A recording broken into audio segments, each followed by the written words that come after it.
नमस्कार, मैं जितेंद्र चतुर्वेदी। मतांतर में आप लोगों का स्वागत है। लखीमपुर को सियासी अखाड़ा बनाने वाले, या आप ये कहिए कि लखीमपुर के इर्द गिर्द सियासी ताना बाना बुनने वाले लोग अब उसी ताने बाने में फंसते नजर आ रहे हैं। हम बात कर रहे हैं कांग्रेस की, और यह आप जानते हैं कि किस तरीके से कांग्रेस ने इस मसले को उठाया। और चूंकि कांग्रेस उठा रही थी और वो लुटियन मीडिया जो अपना नेता खोज रही थी, उसको एक नेता मिला और उन्होंने इसको उठाया, उछाला, आगे बढ़ाया। बहुत अच्छी बात, करना ही चाहिए। जब दरबारियों को लगा कि अब ये दरबार खत्म हो जाएगा तो वो बड़े दुखी थे और ये सोच रहे थे कि जिस दरबार में हम वीर गाथा के गीत गाया करते थे और चारण कथा सुनाया करते थे, अब वो दरबार कैसे चलेगा। लेकिन लखीमपुर में हुआ ये कि उस दरबार को चलाने की, आप समझिए कि लुटियन को संजीवनी मिल गई। फिर उसके बाद में वो मसाले लगे और वो वीडियो पर वीडियो चले और उन वीडियो को खारिज कर दिया गया, जो वीडियो कम से कम एक दूसरा पक्ष भी दिखा रहे थे और दिखा रहे हैं, उसको खारिज कर दिया गया। क्या लाया गया फोकस में? फोकस में ये लाया गया कि वो थार जा रही है। ठीक बात है, बात उस पर होनी चाहिए, जरूर होनी चाहिए। घटना बहुत दुखद है और इसकी हर कोई आलोचना कर रहा है, लेकिन जिनको सियासत करनी है और जिनको दरबार के हुजूर में चारण गीत गाने हैं, उन लोगों ने एक नया सगुफा शुरू किया और महिमा मंडन और आभा मंडल गढ़ना शुरू हो गया। यह मैं इसलिए इतनी भारी भूमिका बना रहा हूं। द प्रिंट में एक लेख आया और लेख में कहा गया कि देखिए नरेंद्र मोदी को लेकर कैसा नरेटिव गढ़ा जा रहा है। दरअसल नरेंद्र मोदी के नरेटिव पर ये लोग नाराज है, इनको ऐतराज है। लेकिन आप नेहरू को लेकर नरेटिव गढ़िए तो इनको बड़ा नाज है। आप अभी जो नरेटिव गढ़ा जा रहा है, जिसकी बुनियाद झूठ पर खड़ी हो रही है, वो मैं किस लिए कह रहा हूं मैं आपको बताऊंगा।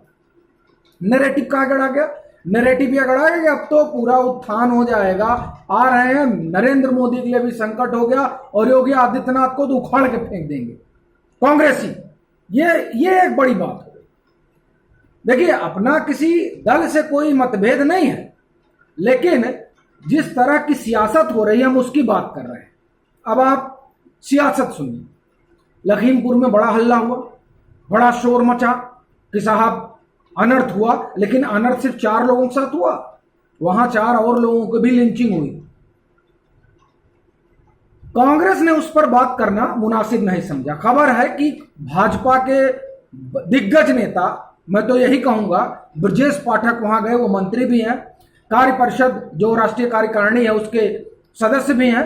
वो पीड़ित परिवार से मिलने गए, जो भाजपा के कार्यकर्ता थे उनसे मिलने गए, और ये बड़ा अच्छा साइन है, मिलने जाना चाहिए। और वैसे भी ब्रजेश पाठक भी उस इलाके में पॉलिटिक्स करते रहे, तो उन्होंने और भाजपा ने बड़ा अच्छा कदम उठाया जो जाकर उन लोगों से मिले। लेकिन उनसे ये लोग मिलने क्यों नहीं गए?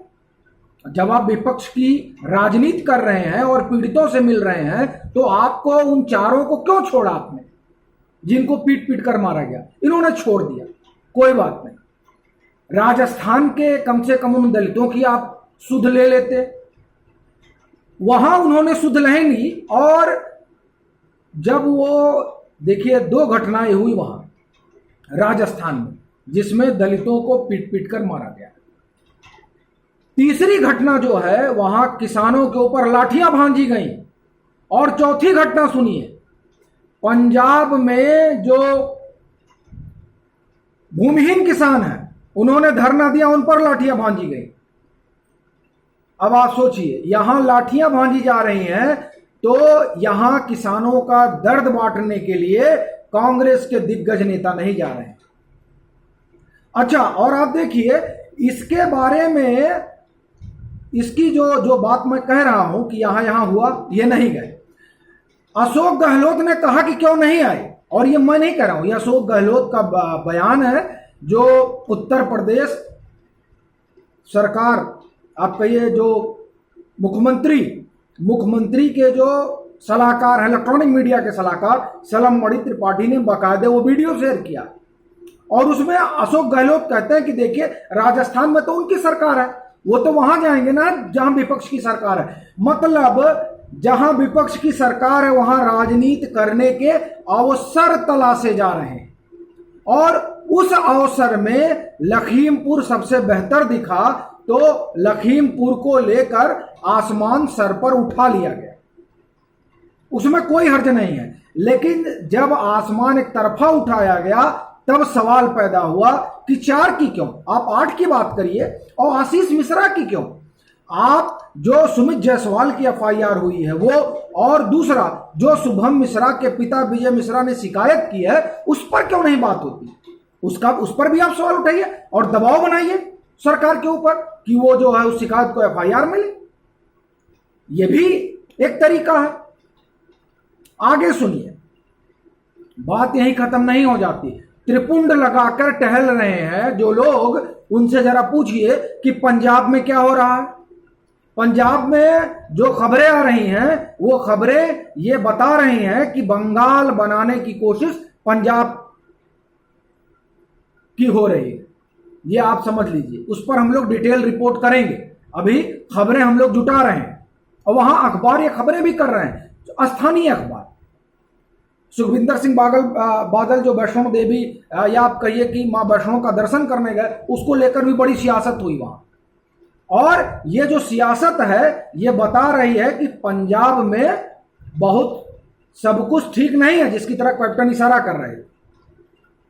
तो अपना कहने का यह मतलब है कि आप जिस चीज को लेकर सियासत कर रहे हैं, जिस लखीमपुर को वहां घटना हुई, राजस्थान में किसानों को पीटा गया, माफ करिए पंजाब में किसान धरना दिए, लाठियां चलाई गई, ये सब खबर है। दलितों को पीट पीट कर मारा गया, लेकिन वहां कोई नहीं गया। और इस पर बहन मायावती ने सवाल उठाया कि छत्तीसगढ़ और जो है पंजाब की सरकार ने 50-50 लाख रुपए क्या वहां के दलितों के लिए भेजे? ये भारी सवाल है। और फिर दूसरा चीज सुनिए, ये लोग कल गए हुए थे, भारी विरोध हुआ, वहां सिखों ने भारी विरोध किया कांग्रेसियों का, तो यहां क्यों आए हो, और फिर 84 की बात होने लगी। तो ये दरअसल जो कांग्रेस पॉलिटिक्स कर रही है वो खुद ब खुद उस पॉलिटिक्स में फंस जा रही है। और ऐसा लग रहा है कि जो उन्होंने सोच रखा उस तरीके से चीजें होती दिख नहीं रही हैं, क्योंकि जब आप लखीमपुर जा रहे हैं तो कई सवाल और खड़े हो रहे हैं, उन सवालों के जवाब भी देने पड़ेंगे। और सबसे बड़ी चीज, जब विकास दुबे का इनकाउंटर हुआ था उसके बाद में जनेऊधारी और परशुराम की मूर्ति और ये सब बड़ा जो है एक इस पर बहस छिड़ी थी, और तब बड़ा जो है ब्राह्मणवाद का एक तरीके से कहिए कि नारा दिया गया था। अब वो नारा कहां गया, ये भी एक बड़ा सवाल है। इसीलिए कह रहा हूं कि दरअसल जो कांग्रेस ने ताना बाना बुना है, उस ताने बाने में वो खुद फंसती नजर आ रही है, क्योंकि इन्हें लखीमपुर की डेमोग्राफी समझ में नहीं है, इन्हें पीलीभीत की डेमोग्राफी समझ में नहीं आ रही है। और जो सबसे बड़ी चीज यह है कि वहां जो इलाका है, जो 42 सीटें दिखाई दे रही हैं, और जिन 42 सीटों को लेकर लुटियन में बैठे पत्रकार, मैं यही कहूंगा हमारी बिरादरी के हैं लेकिन पत्रकार तो है ही हैं, उल जलूल जो क्या कहिए विश्लेषण दे रहे हैं, वो विश्लेषण सटीक नहीं है, क्योंकि वहां की इन इलाकों की संवेदनाएं अलग है इस घटना को लेकर। और अगर जो ये सोच रहे हैं कि दरअसल इस घटना को कैश किया जाए, तो एक चीज आप मान के चलिए कि इस घटना को लेकर जो लोग राजनीति करने के लिए सोच रहे हैं वो उत्तर प्रदेश भर में राजनीति नहीं कर सकते। ये अलग बात है, दिल्ली में मुंहजोरी खूब हो सकती है, दिल्ली में कलम खूब तोड़ी जा सकती है, दिल्ली में दिन भर इस पर डिबेट हो सकती है, राष्ट्रपति भवन जाया जा सकता है, लेकिन लखीमपुर पर वोट नहीं बटोरा जा सकता है। हां, पंजाब में कुछ मिल सकता है, लेकिन सरकार नहीं लौट सकती। तो ये जो पूरा एक हमने आपको खाका बताया, इस खाके में अगर देखा जाए तो ये जो लखीमपुर का दांव था, ये दांव उल्टा पड़ गया है और कांग्रेस जो है वो बुरी तरीके से फंस गई है। या मैं ये कहूंगा कि जो ये कहना चाह रहे थे, जो ये दिखाना चाह रहे थे और जो ये छुपाना चाह रहे थे, वो सब सामने आ चुका है। चलते हैं, फिर मिलेंगे एक नए मसले के साथ। तब तक के लिए राम राम।